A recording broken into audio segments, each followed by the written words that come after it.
पूर्व deputy CM Sachin Pilot ने कांग्रेस के चिंतन शेवर के बाद युवाओं को पार्टी में लीडरशिप देने के संकेत दिए हैं।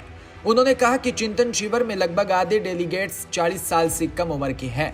युवाओं को प्राथमिकता दी गई है। देश के अलग अलग राज्यों से आए युवा ग्राउंड लेवल से फीडबैक लेंगे। ग्राउंड रिपोर्ट लेकर आगे की रणनीति तय करने में यह चिंतन शिविर बहुत अहम साबित होगा। मुझे लगता है इसके बाद पार्टी जल्द संगठनात्मक बदलाव करेगी। नई ऊर्जा का संचार होगा। हम सब मिलकर विधानसभा लोकसभा चुनाव की अभी से तैयारी करेंगे। पायलट ने कहा कि जब युवाओं को इतनी अहमियत दी है तो समझ सकते हैं परिणाम क्या होगा। यह अभी नहीं कह सकते, लेकिन जो मैंडेट हमें मिला है उसमें पॉलिसी मेकिंग पर हमारा स्टैंड सामने आएगा। देश में जो मुद्दे हैं उन पर इश्यूज पर क्लैरिटी आनी चाहिए। लोग उन मुद्दों पर बीजेपी का स्टैंड जानते हैं, लेकिन कांग्रेस का स्टैंड कई बार साफ नहीं हो पाता। पायलट ने कहा कि सोनिया गांधी जी ने बहुत सोच समझकर इस चिंतन शिविर को एक महत्वपूर्ण समय पर बुलाया।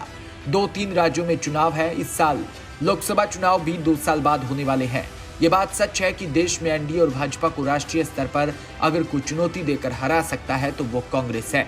कांग्रेस पार्टी के साथ हमारे जो सहयोगी दल है उन सबको साथ लेकर हम लोग रणनीति बनाना चाहते हैं। बीजेपी और केंद्र सरकार देश के असली मुद्दों से ध्यान भटकाने का काम कर रही है। बीजेपी राज को अब 8 साल पूरे हो गए। इन 8 सालों का लेखा जोखा देना चाहिए। आज अर्थव्यवस्था का बुरा हाल है। महंगाई चरम सीमा पर पहुंच चुकी है। आज रोजगार में छंटनी हो रही है। कारखाने बंद हो रही हैं। पायलट ने कहा कि हर चीज महंगी हो रही है। आज भी बीजेपी केंद्र सरकार पीछे मुड़कर यूपीए सरकार और कांग्रेस पार्टी को दोष देते हैं। 8 साल राज करते हो गए, अब भी यूपीए राज को दोष देने का तुक नहीं रह जाता। इन 8 सालों में आपने क्या वैकल्पिक व्यवस्थाएं तैयार की, उसका कोई जवाब आता नहीं है।